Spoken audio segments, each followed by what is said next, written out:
Hey, I don't have a song for you, but here's a guitar video about how to tune a guitar. I've been told I have a strange way of tuning guitars, and my friend Lee said it best. He's a surf rock, pedal, electro-oriented guy from Toronto. Thanks, Lee.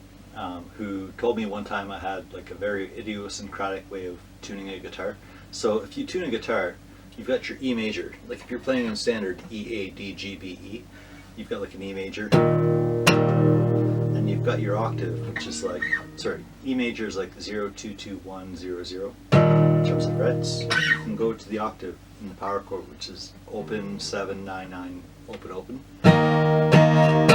So if you have an open E major in tune, like you're good to go. This one is not quite there, but I'm not going to fine tune my guitar in a video about tuning. I'm going to go into the idiosyncratic ways of playing the guitar. So if you want to tune your instrument in standard tuning, you can have your E, A, D, G, B, E, E, A, D, G, B, E. So B and E are the hard one. From your G string, your fourth string, it's a fourth fret, and then a fifth fret.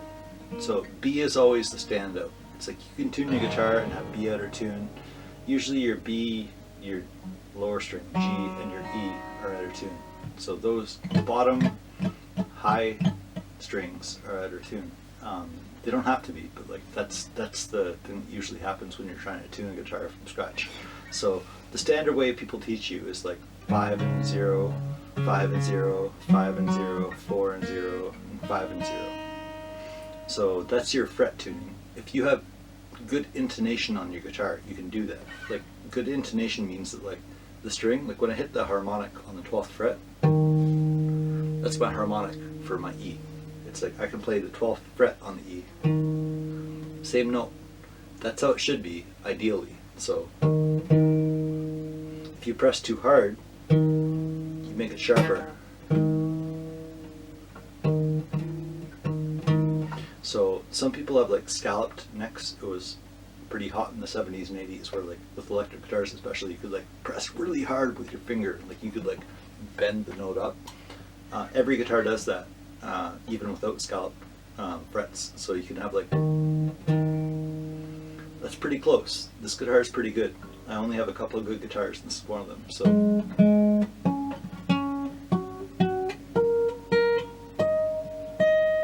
So with good tonation, you can go 5 and 0, 5 and 0, 5 and 0, 4 and 0, 5 and 0. If you have good intonation, you can also, especially with electrics, go not with your finger pressing down on the fret, which as mentioned can make it go sharp. You can go at harmonics on the 5th fret on the top string, 5th and 7th, 5th and 7th, 5th and 7th, 4th and 5th. Sometimes it's hard to get that B string to resonate on the 5th fret on the harmonic, and 5 and 7, so 5, 7, 5, 7, 5, 7, 4, 5, 5, 7 for harmonics.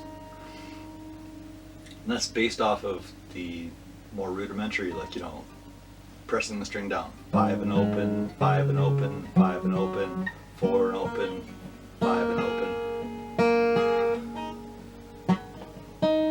5 and open. So another way of doing that is to get the octave. So you can go open on a string and 7 on the next fret. That's your octave. You can go open at 7, open at 7, open at 8, because the B is different, and then open at 7. So that's another way of like seeing if your strings are in tune. Or you can go open on the bottom string, skip a string, and go 2nd fret. So 2 on the 3rd string. That's your octave. You can go the same way, skipping a string with the octave on the 2nd fret with the open, and 3, and 3 with the G and the E. So you can go or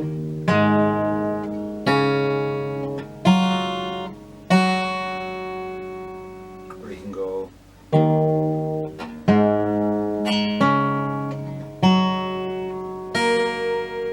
or you can go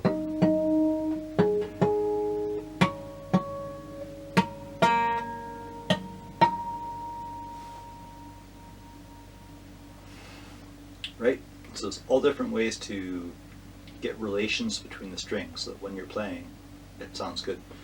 So I've got guitars that cannot be tuned the way I just tuned this one up and down, because this one is like a standard guitar where it actually works well. I've got guitars that I bought for 20 bucks at a garage sale. I've got guitars that I pulled out of dumpsters and like I cut the necks off of. Actually, let me just switch guitars. So that guitar I was just playing is pretty good. This is a $20 guitar from a garage sale, built in Czechoslovakia, sold by B.S. Grange in Toronto. This guitar was built in the 60s. This guitar does not have proper intonation, so you cannot do the harmonics. That sounds good. You can't trust it. If you want to play a song down here with standard chords versus a song with lots of power chords and movement up here, you've got to tune it idiosyncratically, where like you go to the 7th fret. So hear how the harmonic sounds good. Sounds legit. But then when you press down, your octave sounds sharp. You've got to tune a guitar to where you want to play it. So if you have a guitar and your friends are like, "Yeah, your guitar sounds bad, I can't tune your guitar," it's like you have to understand that like every guitar is good. You can tune any guitar you pick up. It just has to be tuned to the guitar that you're holding in your hands. So if you want to tune a guitar that doesn't have proper intonation, like I showed you the harmonics sounded right, but like you can't play a chord and have it sound good, you need to either tune to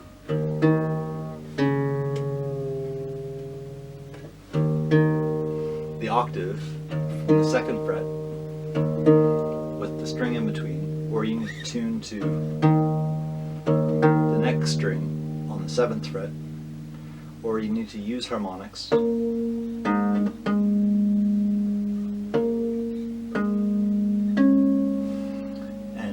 you need to, like, you know, pick your battle, where like you have to tune in between how the intonation with harmonics sound and how the frets sound sometimes, depending on where you're going to play a chord.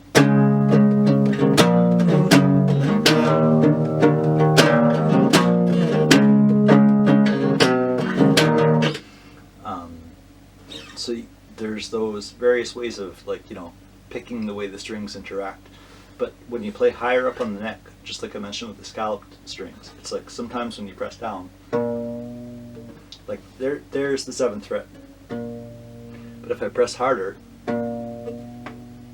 it goes a full, almost semitone higher.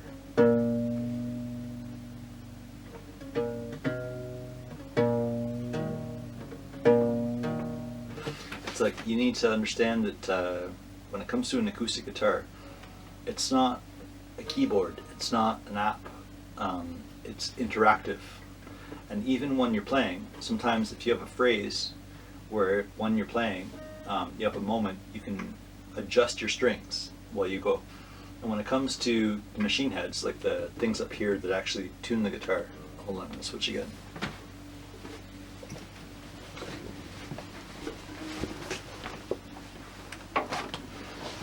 Oh, bear with me. Okay, so this guitar I actually bought off the wall of a record store from my friend Tim. Tim had this guitar that he literally pulled out of the dumpster from a musician named Catfish Willie. So Catfish Willie is a folk musician in Peterborough, Ontario, Canada. This guitar could not be fixed. I cut the neck off, I cut a whole bunch of the frets off, I put the neck back on, and I learned how to play this guitar. So this guitar is not like a guitar you'd buy. Like this is a guitar that's like a one-off, and I really love the natural distortion.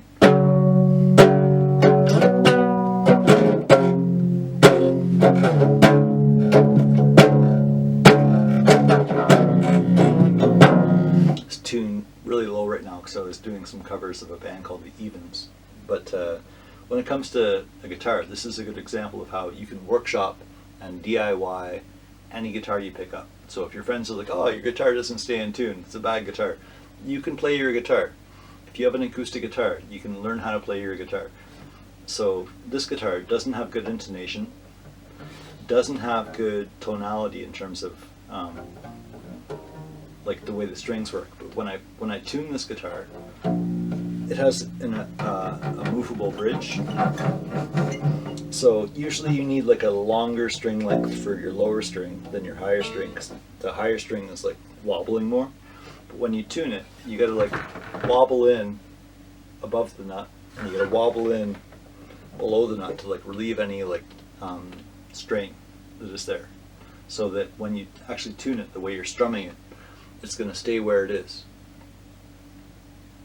And when it comes to playing a guitar, you want to make sure that when you're tuning your machine heads, you go lower and then up, because you want to tune up to your tuning, so that the tension is held in your peg, like in your machine head. If you like tune low and you leave it low, there's some action in your machine head where like it could like strip more and like go flat. You want to tune up to your note when you tune your guitar. So in terms of you know, not a tutorial but like a rant basically, it's like you want to make sure that you can tune to your 7th fret open, and you want to make sure you can tune to your octave, skipping a string, to your 2nd fret, which is the same as the 7th on the next one. You want to make sure you have your harmonics in terms of intonation on 5/7, 5/7, 5/7, 4/5, 5/7, and you want to make sure you have your like standard thing they teach you in like Guitar 101, which is like, oh, the 5th fret is the next note, 5/0, 5/0, 5/0, 4/0, 5/0. That's great. Every single guitar might require a different one of those methods in terms of getting the strings in tune, and also keep in mind that like depending on the song you're playing, on which guitar, and your guitar might be the same one you always have. Like I'm blessed to have like a handful of guitars. As mentioned, I pulled them out of dumpsters. I'm not rich. Each guitar has a different way of being tuned. So if you're unsatisfied with your guitar, you can learn how to tune it. You don't have to think that like there's a standard guitar. There's no like baseline excellent guitar. It's like if you have a guitar, you can learn how to play it. You can learn how to keep it in tune, and it will sound good. So that's kind of the purpose of this video. I was going to play a song earlier, but then getting caught up in how to tune the guitar I was chosen to like, you know, play it on, I was like, maybe I should just ramble for 20 minutes about how to tune your guitar. So anyway, I don't know if that's helpful.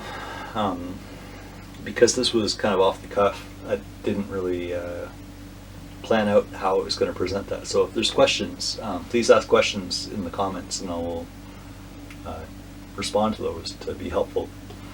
But keep playing your guitars. Guitar is inexpensive. Guitar, if you have one, doesn't have to be a good one. It sounds good if you play it. Please play your guitar.